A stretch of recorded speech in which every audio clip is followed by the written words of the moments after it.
Gagal ginjal bisa menyerang siapa aja, mulai dari anak-anak, remaja, sampai orang dewasa. Untuk mengatasinya, salah satu metodenya adalah dengan cuci darah. Sebagian orang mungkin berpikir kalau cuci darah itu agak menakutkan ya. Tapi sebenarnya gimana sih prosedur cuci darah? Kalau mau tahu, tonton sampai habis ya.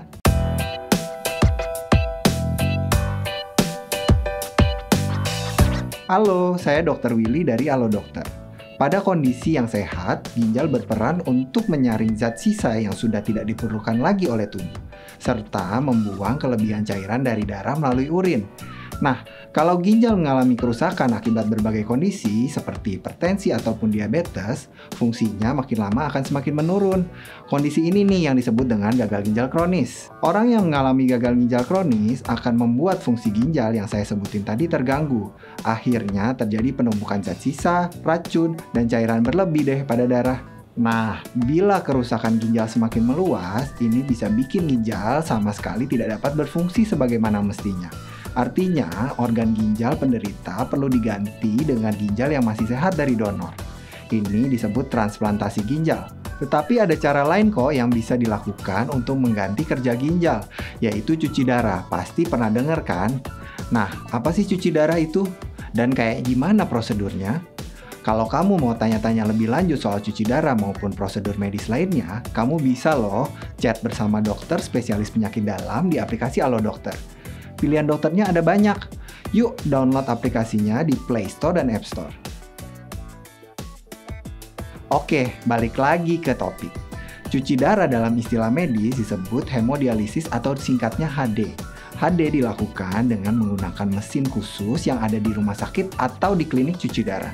Mesin tersebut akan berfungsi sama dengan ginjal yang sehat, yaitu untuk menyaring darah dari zat sisa, racun, dan cairan yang menumpuk.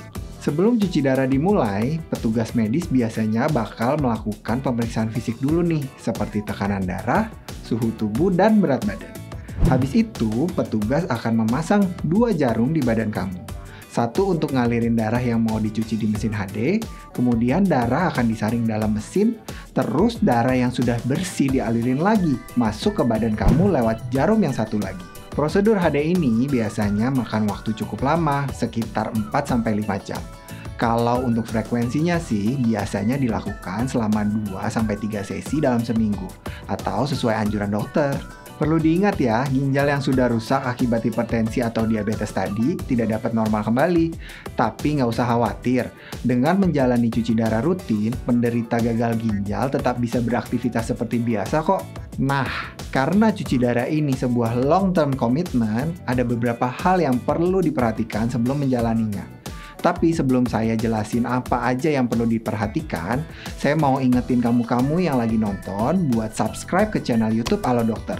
Nyalain juga lambang lonceng notifikasinya supaya kamu bisa dapat update pas kita upload video informasi kesehatan di channel ini. Oke, jadi yang perlu kamu perhatikan, yang pertama, sebelum proses cuci darah pertama kali dilakukan, penderita gagal ginjal biasanya perlu menjalani suatu prosedur pembuatan akses pembuluh darah khusus untuk menghubungkan ke mesin saat cuci darah. Penderita gagal ginjal mungkin sudah tahu ya yang dinamakan Simino. Simino ini dilakukan dengan cara membuat saluran yang menghubungkan antara pembuluh darah arteri dan vena pada lengan yang lebih jarang digunakan.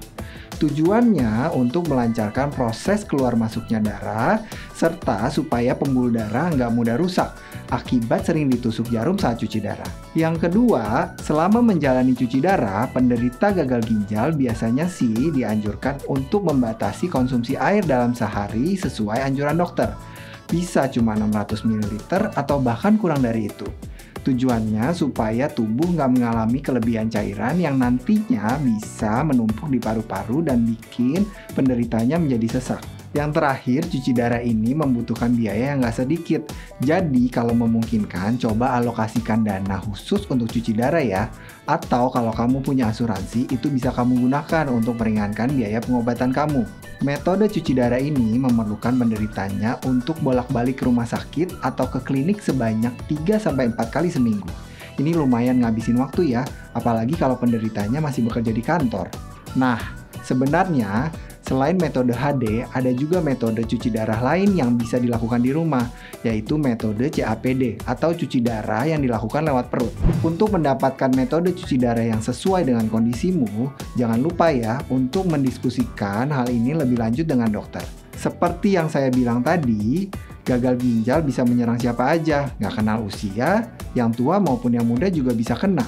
Kalau udah kena, bukan berarti harapan hidup kamu udah berakhir kok.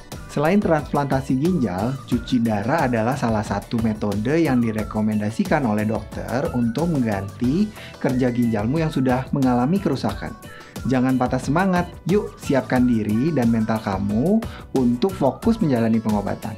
Oh iya, kalau kamu butuh berkonsultasi dengan dokter ginjal secara langsung, yakni dokter spesialis penyakit dalam konsultan ginjal hipertensi, kamu bisa loh buat janji lewat aplikasi Halo Dokter. Tersedia berbagai pilihan dokter ginjal yang sedang berpraktek di sekitar lokasimu.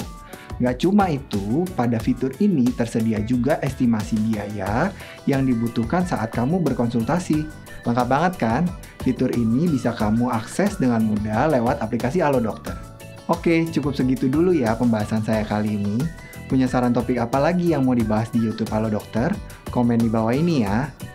Nggak lupa saya mau ucapin terima kasih buat yang udah nonton videonya sampai selesai.